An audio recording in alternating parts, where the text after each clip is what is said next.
हम सबको पता है कोई चुनावी रैली नहीं है। अपनी दो बहनें हिम्मत से लड़ रही है। अगर बहन हिम्मत से लड़ रही है तो भाई कैसे पीछे रहेगा। और इसलिए हम सब दोनों अपनी जो बहनें हैं, कल्पना जी हैं, सुनीता जी हैं, आप चिंता मत करो। सिर्फ हमें नहीं, पूरा अपना देश हिंदुस्तान आपके साथ में है। देश में जो स्थिति है मैं दोहराना नहीं चाहूंगा।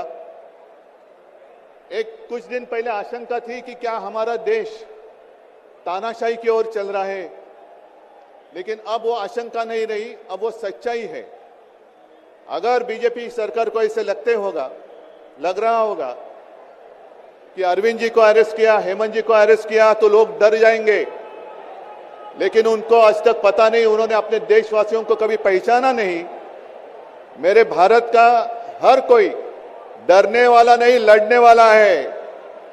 और अगर हिम्मत है तो बाकी आपकी सारी एजेंसीज हैं, ईडी, सीबीआई, इनकम टैक्स, जैसे हम इंडिया गठबंधन बनाकर सबके सामने आए हैं।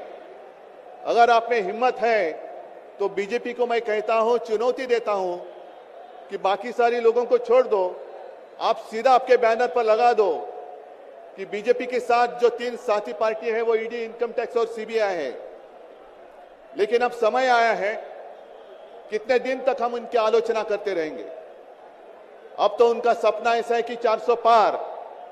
मैं पूरे देश को आह्वान करना चाहता हूं कि एक व्यक्ति और एक पार्टी की सरकार देश के लिए खतरनाक हो गई है, और अब वो समय आया है कि एक पार्टी और एक व्यक्ति की सरकार नहीं चलेगी।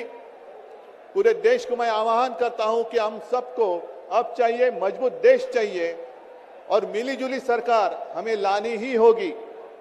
देश में जितने सारे प्रांत हैं, जितने सारे राज्य हैं, उनका सम्मान करने वाली सर्वतोमुखी सरकार अगर हम लाते हैं तो ही देश बच सकता है।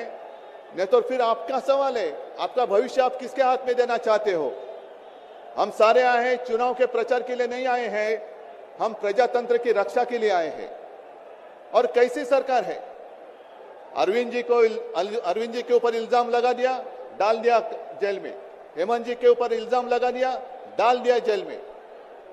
ये कौन सा तरीका है। इनके पास जितने सारे लोग हैं, मैं आपके सामने आने से पहले कुछ पत्रकारों के साथ वार्तालाप कर रहा था और उन्होंने कहा कि उद्धव जी अब उन्होंने इनको साथ में ले लिया, उनको साथ में ले लिया।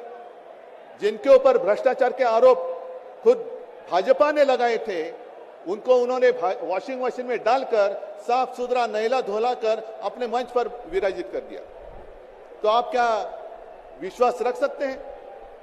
जितने देश में भ्रष्ट लोग हैं, उन सारे लोगों को इकट्ठा लेकर बीजेपी देश को विकास के राह पर लेके जा सकता है। भ्रष्ट लोग देश का विकास कर सकते हैं।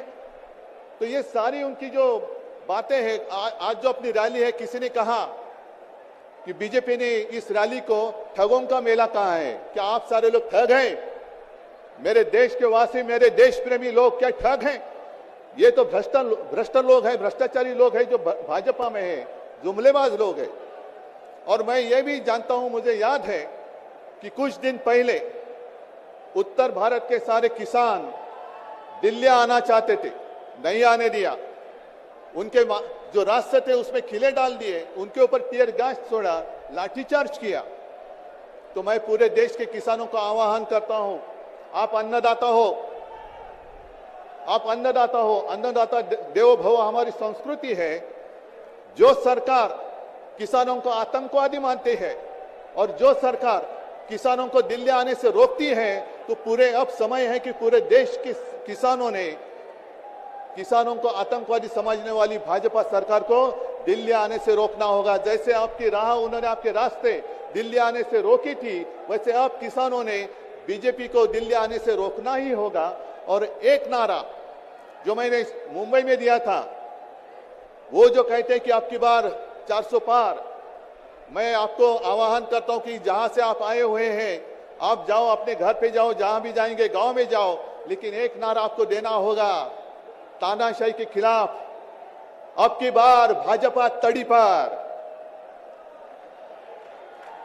अब की बार भाजपा तड़ीपार और ऐसे तानाशाही करने वाली सरकार अब हम दिल्ली आने नहीं देंगे। यही शपथ लेकर आगे हमें जाना होगा। और फिर से एक बार सुनीता जी, कल्पना जी, आप चिंता मत करो, पूरा देश आपके साथ है। आप लड़ाई जीतेगी और हम सब लड़ाई जीतेंगे, प्रजातंत्र जीतेगा। जय हिंद।